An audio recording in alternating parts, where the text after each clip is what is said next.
Sansa, and you're listening to the Devoted Dreamers Podcast, the podcast for dreamers, creators, and makers who are eager to wake up in the morning with the confidence to say, "This is who God made me, and this is the dream He's given me." If you have a dream on your heart, but you're confused about how to move forward, or fear, anxiety, and worry that you're not enough rules your days, if you're halted by comparison because someone else is already doing your dream, or you're struggling to believe there's anything God could ever use you for, welcome to Season 7. You're about to receive the encouragement you need to pursue that dream. Through the stories of women just like you who have faced their fears, fought back lies, taken bold steps, and are still in the middle of it. Stick around and you will be emboldened to take that next step. Grow in confidence in your identity in Christ. Become sure of His faithfulness in your life, and be inspired by the good He will fuel through you in the world. Because, sister, the victory is already yours. Before we jump into that, I have the sweetest review to share with you from Teresa Croft. Her title is Love the Authentic Voice in Merit.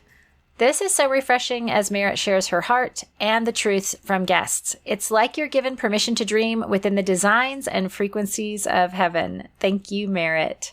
And thank you, Teresa. It's so fun to hear from you in this way. And hey, if you have never left a review, let me tell you, it is incredible to hear this kind of feedback from you, even something short and sweet like Teresa's. Your input not only spurs me on to continue doing this work, but more importantly, it encourages other women who need these conversations in their earbuds as well. So pop on over to iTunes. You can leave a review in your app if you're an iPhone user, or if you're not, like me, just pull up iTunes on your computer, click on Rate and Review, and go from there. And if you're loving this podcast, I would love to invite you over to my Patreon page where you can hear more of the heart behind why I'm doing what I'm doing with the Devoted Dreamers podcast and how to get involved as a patron of the show. It's quick and easy to sign up for either a monthly or one-time contribution to support this work. Just visit patreon.com/Devoted Dreamers podcast. You can also click support this podcast in your podcast app, or scroll down to the Become a Patron button in the show description. It's all right there if you just click to it. So this week, you're going to hear from Malinda Fuller, author of Obedience Over Hustle, The Surrender of the Striving Heart. And sister, I have to tell you, my wicked heart so wants to strive. I want to do all the things. I want to do them perfectly. I am driven and wired to hustle most of the time. And when I'm in that place, it quickly begins to destroy my peace, my surrender to the Lord, and really my ability to give myself to doing just a few things well. So when I discovered Malinda and her book, I figured I needed this message, and so maybe you might too, especially here at the beginning of the year when there is so much pressure to set all the goals. Malinda and I kick off the conversation talking about her family and the nomadic lifestyle they've recently adopted and why they're doing that. And this is so fascinating to me, but I will let her share all that with you. But Malinda's story teaches us what obedience over hustle looks like, in case you're wondering what that actually means, and the idea of doing just a few things really well. She shares how that shaped her life and something specific she was asking God for. If you've struggled with getting in the way of your own dream, you'll hear what the Lord showed Malinda about this very struggle in her life and how her perspective of her role in her dream has changed as a result. And while this may be the hardest part, you'll glean encouragement to consider where your own heart is in this conversation of obedience over hustle.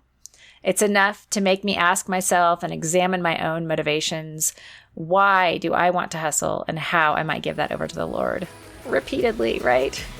This is such an important conversation, and I'm so glad you're here, and I'm praying that He uses this in us to our good and His glory. So let's get to it.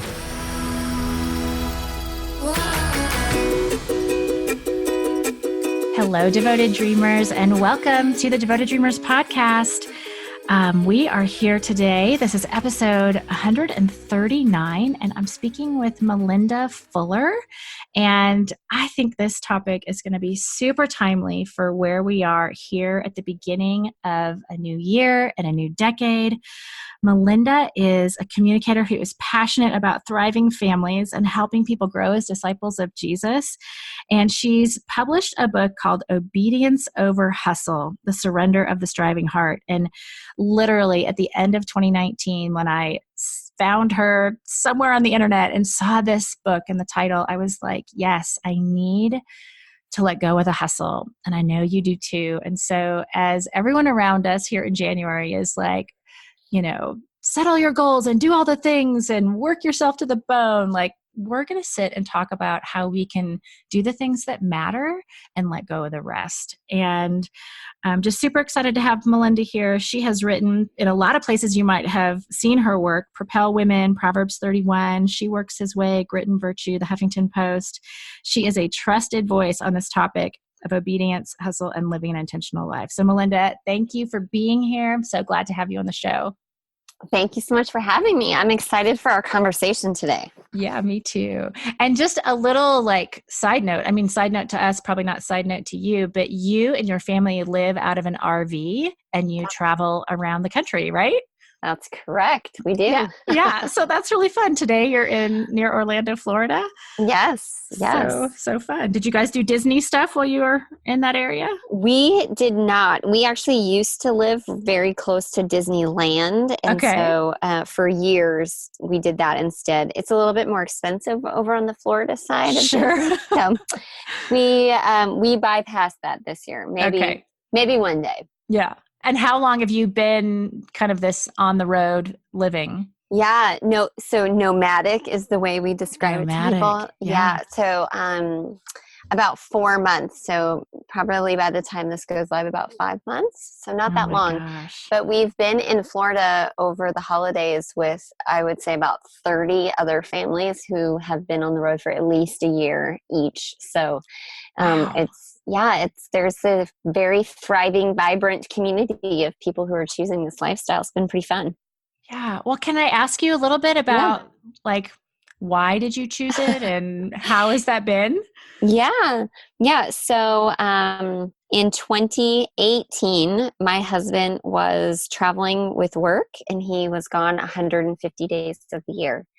And we didn't realize it was quite that much until we looked back over the year, the beginning of 2019, and we said, that's not sustainable for our family. We've got two girls, and we were already homeschooling at the time, and I was working on my book at the time. And so he was literally gone 5 months while I was at home homeschooling my kids, finishing our home renovations, and then writing and editing my book. And so it was just a really crazy year. We said, you know what, this is not the best option for our family. And so the idea of living nomadically kind of evolved. We realized that we were in a good place to sell our home. We were living in Northern California at the time, and we just started doing a ton of research and realized that there are families who do this and live and work and travel and homeschool together, and they're thriving. And so, hey, maybe we could do this. And our family is fairly adventurous already, so most people who know us, they weren't really that surprised. They're like, oh yeah, you guys are kind of crazy. And so that makes sense. And so we live in a large fifth wheel. So when we are towing our home on wheels, we're almost as long as a semi truck. So we're not in a little camper trailer. We have a separate bedroom. Our kids have a second bedroom. They've got a little half bath. So we're a 2-bedroom, 1.5 bath, 400 square foot. We call it a condo on wheels. Sure. We have air conditioning and a few televisions and a fireplace, and it's nice. Yeah. Sounds lovely. Yeah. It's been a fun adventure for sure. And we get tons of family time, and it's been really beautiful. Just being able to be together more as a family. Yeah.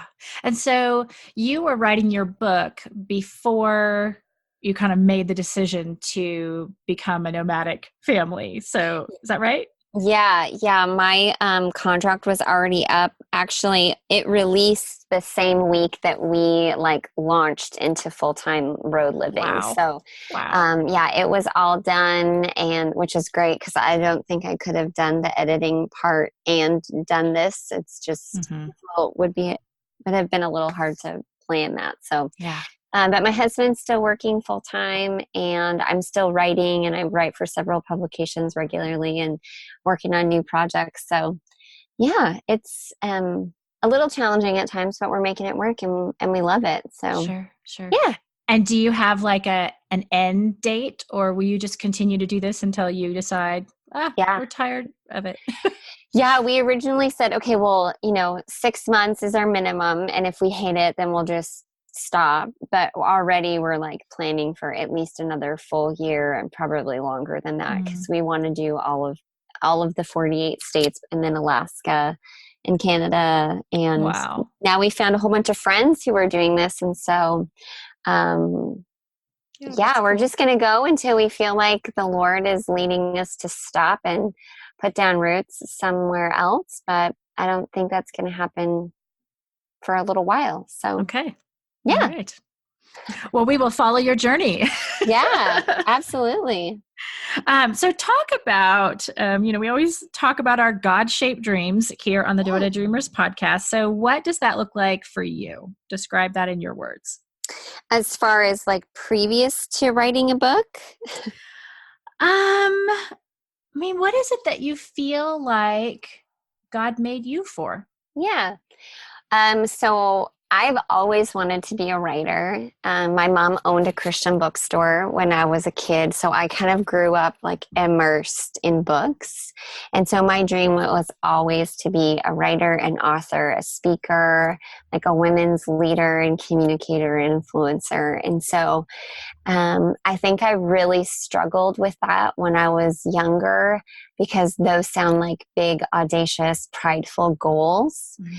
And alongside of that, there's also, far more qualified, more eloquently spoken, better educated women out there. And so those were always things that I was hopeful for, but also feeling kind of inadequate about. So I really had to overcome a lot of that in writing. And I tell people all the time, the bigger challenge for me writing my book was me getting over myself and getting out of the way and believing that, hey, God can use my words and encourage people. And yeah, so it's been quite a journey, but that was always really the goal, is to impact people with words. Mm. And so what did that start? Like what did it look like when you began? Yeah. So I started writing like years ago before my kids were around. And then I kind of became a mom and lost myself in motherhood for a few years. Mm-hmm. So then, once we were past the toddler age and I was sleeping again regularly, I Which is realized, important. right, absolutely. I don't know how moms do what they do sometimes in the fringe hours, but we do. So then I started a blog and I started blogging, and then I just started submitting articles to different publications, and that's really where it started for me. Relevant, and then Proverbs 31 and Grit and Virtue and like all these different online platforms, and started writing for magazines. And I became a regular contributor at several online publications and contributed for some devotionals for women, and just kind of one thing led to another. And then my book actually didn't really start out as a book. It was an email that I sent out to some friends about my frustration with this hustle idea. And then it turned into a series of blog posts, and then a couple publications that really ran with it. And a friend said, hey, I think this is something more for you. I think this could actually be a book. And my initial thought was, well, no, like clearly no, even though that was my dream. My knee-jerk reaction was like, no way, like what do I know about writing a book? And I remember the Lord saying to me, like, did I ask you what you knew about writing a book? And so I just started writing, didn't really know where it would go from there. So yeah, it never started out as like this dream to write this book with the word obedience in it. If that had been the goal, I would have picked a different topic. something that people would more readily pick up off the shelf, because obedience is kind of one of those topics that most people, steer clear of. And several editors were so kind as to tell me, like, hey, it's a great idea, but nobody will ever buy it. So you need to change the title. And so I just think it's a testimony for a lot of people. Like, if God wants something to happen, like, stick to what it is that he's called you to or asked you to do, because he can do whatever he wants with our meager offerings. So you stuck with the title. Yeah. Yep. It started as a hashtag on social media, just like, hey, what does it look like to actually obey God instead of give into this hustle that tells us every day that we have to do all of these things? Like, what if we stopped doing all the things and just did a couple things really, really well? The couple things that God's actually asking us to do right now in our season with our budget, as moms with kids underfoot all the time. What does it look like to lean into that idea instead of exhausting ourselves trying to keep up and, run ourselves ragged every day? So yeah, I stuck to my guns. I found an agent who loved the idea, and then found a publisher who never once asked me to change the title. So that was exciting. That is exciting. So you kind of started to go into it. Let's delve into the topic of your book a little bit more. Like, how did you begin to kind of figure out this whole, doing a few things really well and letting go of the rest? Like, what did that look like for you? Yeah, so that's really the introduction. So I'm kind of giving away the introduction. It's a tease to go pick up a copy. Yes, absolutely. So back in, I'm trying to remember, I feel like it's been so long, several years ago, I was at a conference because I had just kind of dove into writing. And so I went to a creative conference for women, and I was working 3 to 4 days, like part-time as a massage therapist. And that was that had been my career for 10 years. And I loved it. I loved helping people. I worked in kind of the medical portion of that world, and really loved helping my patients. But I also wanted to write. And my husband was working for a large church, so we were very involved there. And we had just started homeschooling. And so I had gone to the conference asking God to provide me with an opportunity to stay at home and write and be at home more and be able to quit my day job and focus on writing or editing or whatever that looked like. And he didn't do that. And I kind of got upset because in the last session at the conference, I still hadn't met the right person or hadn't had the right conversation. And he hadn't really revealed to me, this is the plan. And so I got really kind of mouthy with God and just said hey, I want to have greater influence, and there's all these dreams that you've put in my heart, and I don't understand why you gave me these dreams, and then you're not allowing them to come to fruition. And I just felt really strongly like the Lord was saying to me, well, I want to give you your dreams too, but your plate's too full. There's literally no room in your hands for the things that I want to give you, and so you have to give something up. And he asked me, am I your provider or are you your provider? And I'd grown up in the church. And so my quick response was, God, of course you're my provider. I've been trained automatically to respond that way. And he's like, okay, if I'm really your provider, then quit your job. And we were living in Southern California at the time, so super expensive part of the country. And we were on a ministry salary, so not really making a ton of money.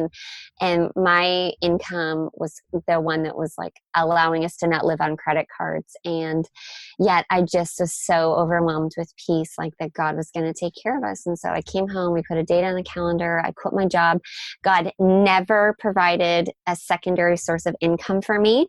To this day, I've never replaced my income. But my husband, all of a sudden, started picking up side work, and we never promoted his side business. We never marketed him in any way, but within 2 months he had replaced my income. And so fast forward several years later to the point where we legitimized his company and he quit his job. And that was several years at the exact same time of year later. And so a lot of the story in the book is just our continually saying yes to whatever God's asking us to do, even if it doesn't make sense, even if the numbers don't add up, even if other people tell us we're crazy. Like, we are willing to look like the crazy ones if it means saying yes to Jesus and doing what God asks us to do. Mm-hmm. And so a lot of the book, because people assume that it's really like focused at career, like, okay, well, I'm not hustling because I don't have a side business, or I'm not a mommy blogger, or I don't have like a multi-level marketing like thing that I'm doing. And it's really about the heart. And so that's why the subtitle is Surrendering the Striving Heart, because I think there's a lot of people that are hustling every day, even if they're not necessarily collecting a paycheck or going to work. And so we dive into what that looks like at home and in our relationships, and like mentally, what does that look like to stop hustling and feeling like we have to keep up and we're going to miss out if we don't take every opportunity, and what does God say about obedience, and then diving into scripture and looking at different people who we wouldn't necessarily use the words hustle when we're reading it in scripture, but we can see that that's what they were doing. They were trying to accomplish their dreams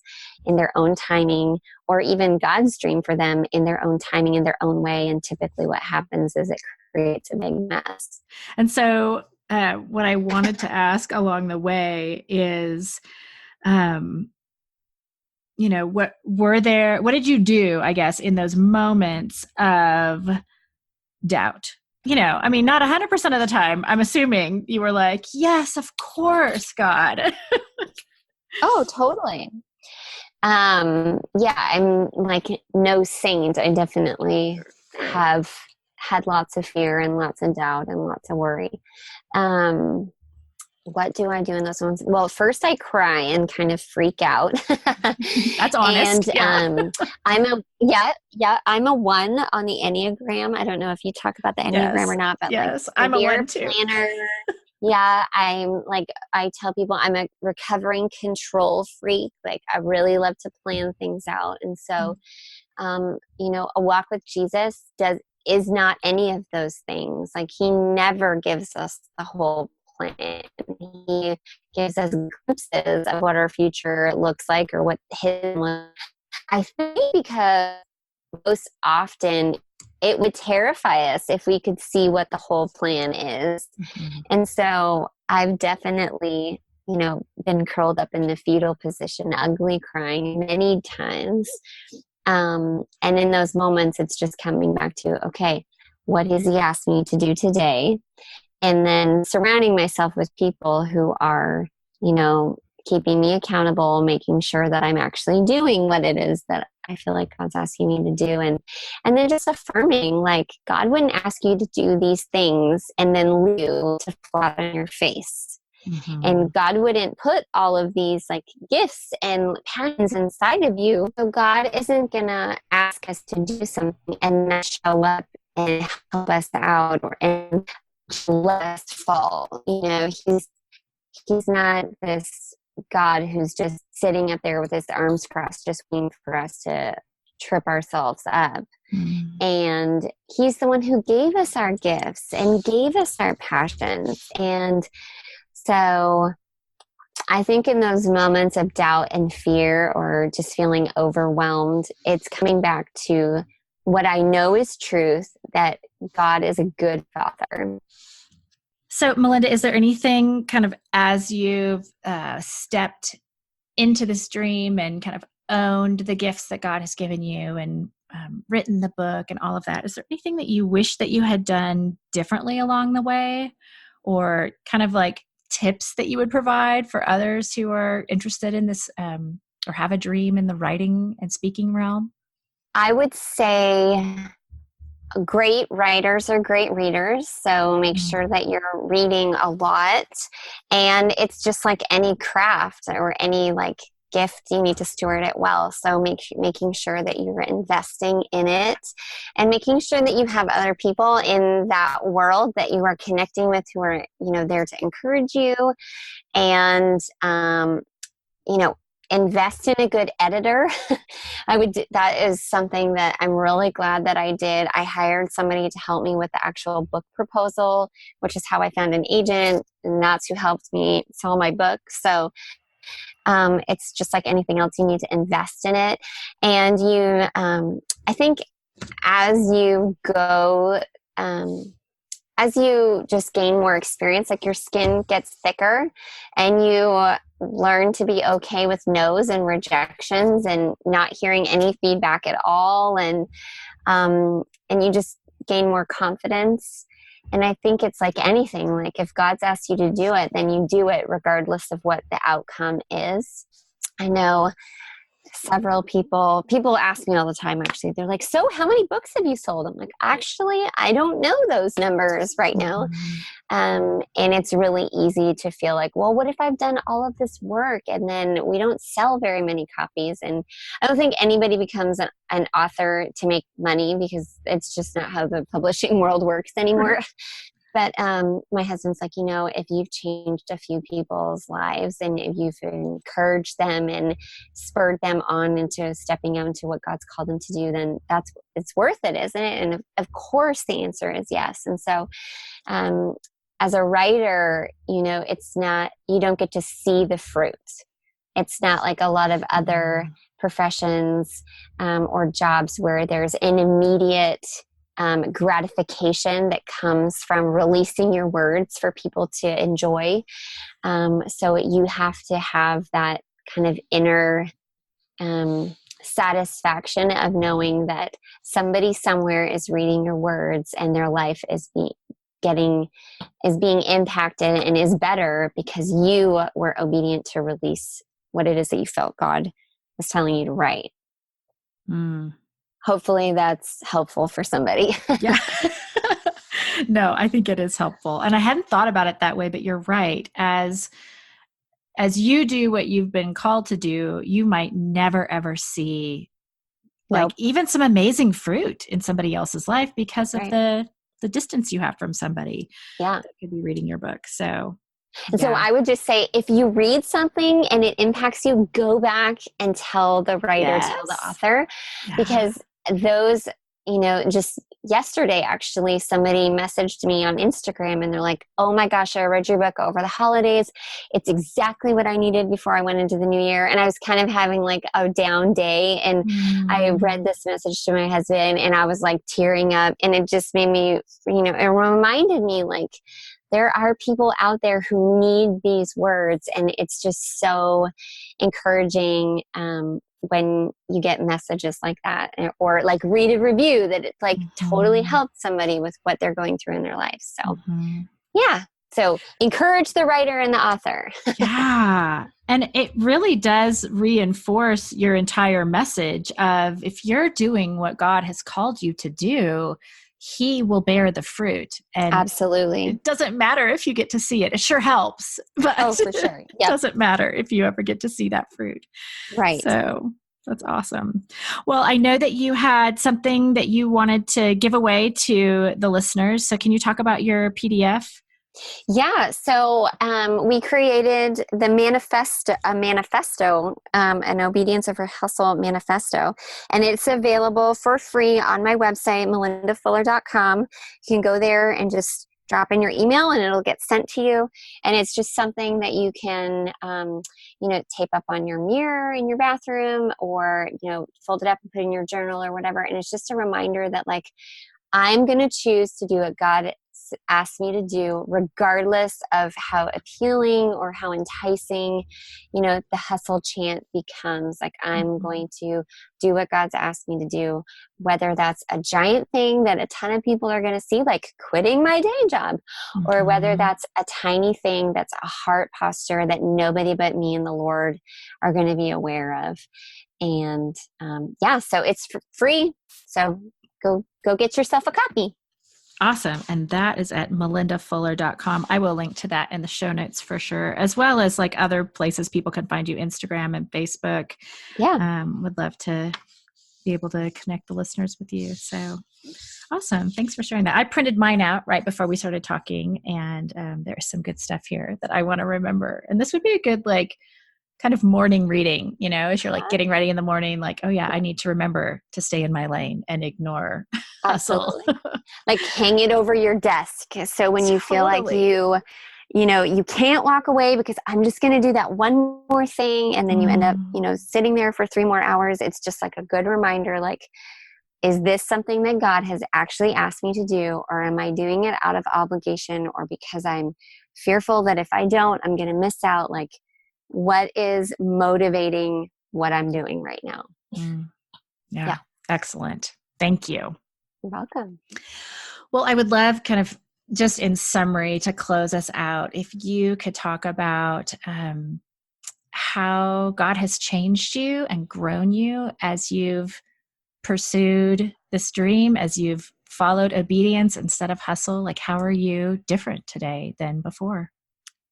Yeah. I wouldn't say that it's like a huge difference. It's just like solidified some things in my life and kind of strengthened my resolve. So for example, like, I've always known that Sabbath is really important, and it's something that the Lord instituted like at the very beginning in the garden.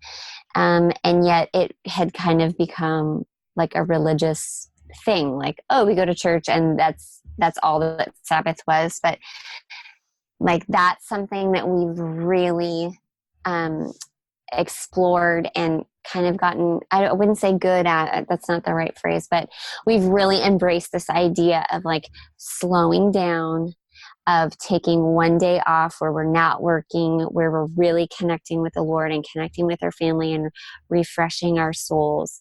And so I think,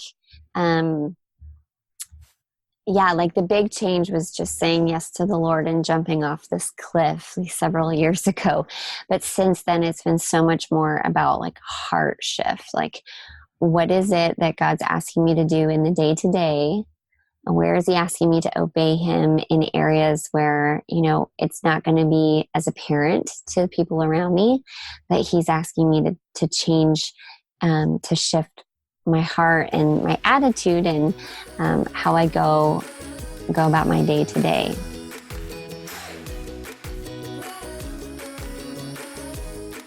If your plate is way too full right now, this was the episode for you. You'll find the show notes at meritonsa.com/podcast/139.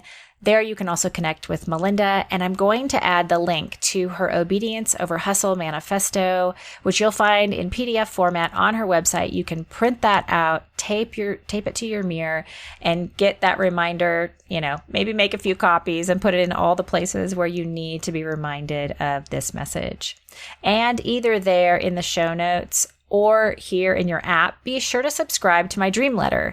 So if you are listening to this episode in the week it came out, the week of January 22nd, the next edition of my dream letter will pop into your inbox instead of an episode on January 29th. So look for that in the show notes or the episode description and subscribe to get the dream letter.